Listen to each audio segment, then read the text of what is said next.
Hello. My wife, 29 female, and I, 31 male, have been married for close to 3 years. We don't have any kids, and our financial situation is relatively simple, with no major shared assets. I thought we were doing okay, but about 3 days ago, I discovered she'd been cheating on me. I came across evidence that my wife had been sexting with 3 different men. I also found out she had an active dating profile on a site people use to find hookups on. But the worst of it all is that she'd been sleeping with a coworker for a few months. This meant she was involved with at least 4 different men, possibly more. I'm unaware of the full extent of her relationship with the men she was texting with, but if I had to guess, I'd say they were physical as well. I felt disgusted, betrayed, and completely used. Initially, I didn't know how to react. I kept going over everything in my mind, trying to figure out where things went wrong. I've always tried to be a good husband, supportive, loving, and faithful. We've had our ups and downs, like any couple, but nothing that ever made me think she'd do something like this. I didn't want to confront her in anger, so I took a day to calm myself and think things through. Yesterday, I finally told her I wanted a divorce. I didn't want to be married to this lewd woman anymore. Trust is everything to me, and there's no way I would ever trust her again. Given that we don't have any kids and kept our finances fairly separate, I told her that she better give me a clean break. Well, she basically exploded. She got violent, shoving me, screaming at me, and saying things that I never imagined she was capable of saying. I tried to defuse the situation, telling her to calm down, but she wasn't having it. She then grabbed a pair of scissors and started to cut herself, all the while yelling that I was the reason she was doing this. I recorded the whole thing. I didn't know what to do. I was scared she was going to seriously hurt herself and I'd be held accountable. So I called 911. I didn't want her to turn this around on me later, and I had a gut feeling that she might just try to do that. The police and paramedics arrived, and they took her to the nearby psychiatric facility for evaluation. After they left, I packed up my things and moved out to my parents' house. I couldn't stay in that house any longer. I didn't feel safe, and I didn't want to be around when she got back. I took everything I needed, including important documents and valuables, and left. I also contacted a divorce lawyer today, and we soon are going to start the process. I honestly feel like I dodged a bullet, but I'm still utterly shocked. Was this deranged monster the woman I fell in love with and married? Any advice would be appreciated. Edit. She has no diagnosed mental illnesses. Update. My wife tried to self-harm after attacking me for confronting her about her affairs. I called 911 and she was taken to a nearby psychiatric facility. However, she was released from the psychiatric facility after only a week. She texted me saying she was planning to press charges against me for domestic violence. I'm in full-on panic mode because I've never laid a hand on her, and these accusations are completely false. I have no idea what she's told the authorities or if she's really going to go through with this. She said things in her texts like, "You'll pay for what you've done," and "Everyone's going to know what kind of monster you really are." It's terrifying because in today's world, even a false accusation can ruin someone's life. I'm scared that if she does press charges, it could lead to an arrest, and I might end up having to defend myself in court against something I didn't do. I've already contacted my divorce attorney about the matter, and he's handling all communication with her from here on. Anything else I should probably know about? Thanks in advance. Edit. I contacted my lawyer right away after receiving those texts. He advised me to stay calm and not engage with her in any way. He said it's possible that she's bluffing to scare me, but there's also a chance she might actually go through with it. He told me to save all the texts and any other communications from her and not respond without his guidance. He assured me that the recording I made during the incident would be crucial if she tries to push this false narrative. I've been on edge ever since, constantly checking my phone and worrying what might happen next. I've also informed my parents and a few close friends about what's going on, just in case things escalate. I don't want to be caught off guard if the police show up at my door. Final update.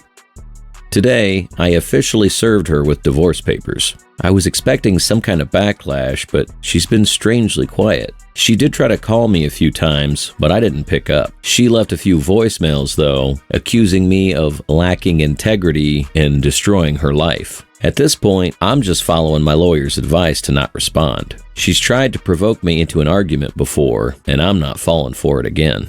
I've also made sure to let both our parents know what's going on. I showed them the video of her getting violent and trying to harm herself. Her parents were shocked and didn't seem to know how to respond. My own parents were supportive and agreed that I made the right decision to leave and pursue a divorce. In her voicemails, she requested a ridiculous amount of alimony and said that my income will never be wholly mine again. My lawyer just laughed when I brought this up. He said that since we've been married for just under 3 years, and given we both earn roughly the same, she has no grounds to ask for alimony.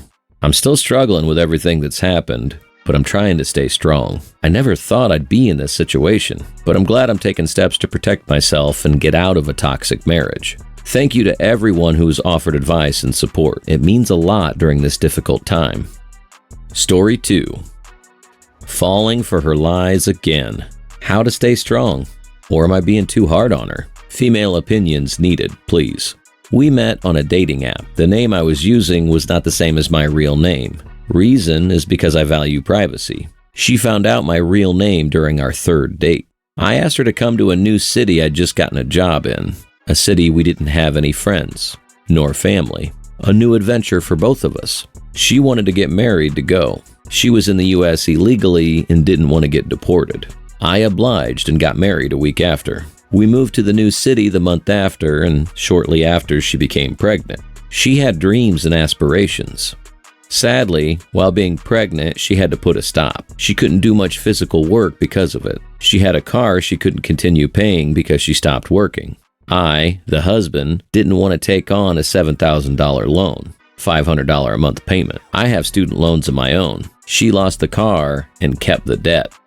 Our son is born and she wants to work a month after. I don't want her to. Why? I don't trust anyone with my firstborn but his mother or myself.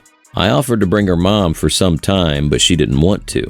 She blames this to be the main reason she did what she did, because I wanted to control her life by not letting her work. However, I just didn't want her working a job that would pay less or equal to what daycare would be worth. Meanwhile, my 1-month-old is in daycare under a stranger's supervision. I suggested at 6 months we could do daycare. She wanted a simple job, but I suggested an office job. Even wrote a resume. She also blames this as I should have left her to do whatever she wanted. I never added her to my main bank account. Why? I didn't know her when we got married and never got around to it. She did have a credit card with a $500 limit and a checking account I would deposit money into. Not much, to be honest. She didn't feel like she was in a relationship with someone who trusted her, and she wanted to be able to buy whatever she wanted, not depend on a man. Finally gets green card appointment. We buy tickets to visit her family in her home country. She goes for 2 months. I go for 2 weeks. Best time we've had in years. Family is amazing and I love it. I get back and remembered seeing a weird search on her phone. Look it up in the States and it's a sugar baby website. She's still there for 3 more weeks. I make a fake profile and find her picture and info there. She has a profile. I don't confront her at all and just have a pain in my chest. Those 3 weeks are hell. Evidence prior to separation. Profile with her pictures and weird behavior while on vacation. She had another cell phone that belonged to her sister, but wouldn't use it in front of me. I found out later that phone had the WhatsApp application. She would talk to men she met on the site. She asked for a $3,000 loan for a bikini business. She took pictures and ordered bikini production. Her plan would be to sell these bikinis. I obliged. Really, second time she asked for money. First time she asked me for $8,000 for an app development, but didn't have a business plan. I didn't oblige. She said she was signing up for online college in her country. Finals would be in person and she would travel for 2 weeks at the end of the semester for in-person finals. Conclusion I reached, denied by her. I think she was planning on laundering money with the bikini business, money she would earn meeting sugar daddies while on the 2-week vacation for her finals. What she is sticking to. She just wanted men to send her money, never met with anyone or was planning to. She even laughs saying they're all too cheap and wouldn't send anything. Classes and bikini plans were real and legit. Evidence post-separation. She gets back and I serve her the papers. I left her on her own in the city we moved to, and I came back to where we met. Maybe I messed up here. I did leave her with $500 in the bank and an Airbnb with 3 days left. No car at all, her belongings in a trash bag. Our son was at my mother's where we met. I find even more profiles she had made as far as during her pregnancy. They were on and off. Some I were able to log in and see her conversations. Doesn't seem she met anyone, but was claiming, "I'm busy because of work, but we can set up a meeting for X." She claims amnesia and doesn't remember it. She started dating again a month after separation. She was sleeping with other people 2 months after. Corona depression. I've been working from home since Corona. It's been rough and I'm very depressed. She attempted to getting back together and I denied her. Finally, physical urges got a best of me and we met twice in a week. Then I get a, "we need to talk." We start having these conversations again and she sort of admits she did wrong. But she had a good reason to, which is why I made this post. Again, I'm trying to give her the benefit of the doubt and to think outside the box. She's trying to get back together, and instead of feeling disgust, I feel, wow, she's doing good and she still wants to get back. Maybe she does mean it. However, something deep inside me says she's lying and is again using sex, our son, depression to get what she wants. I'm doing better after separation, getting a post-grad and have a better job. Physically, I've been working out and look very handsome. It's just my confidence that's at an all-time low, which is why I feel happy that she wants to get back, but I don't see it as an obvious, but I'm surprised she does. What do you all think? I'm just surprised you're surprised by this turn of events. You married a literal stranger you knew nothing about and even had a child with her? What could go wrong? The fact that she was on a sugar baby site, had multiple profiles, and was possibly planning to launder money through a bikini business while you were trying to support her dreams, that's a lot to take in. She's lying through her teeth when she says she never met up with the men. You're in a better place now. You mentioned that deep down you feel like she's using your son, sex, and your current state of depression to manipulate you into getting back together. Trust that gut feeling. Just move on, get full custody, and send her back to where she came from.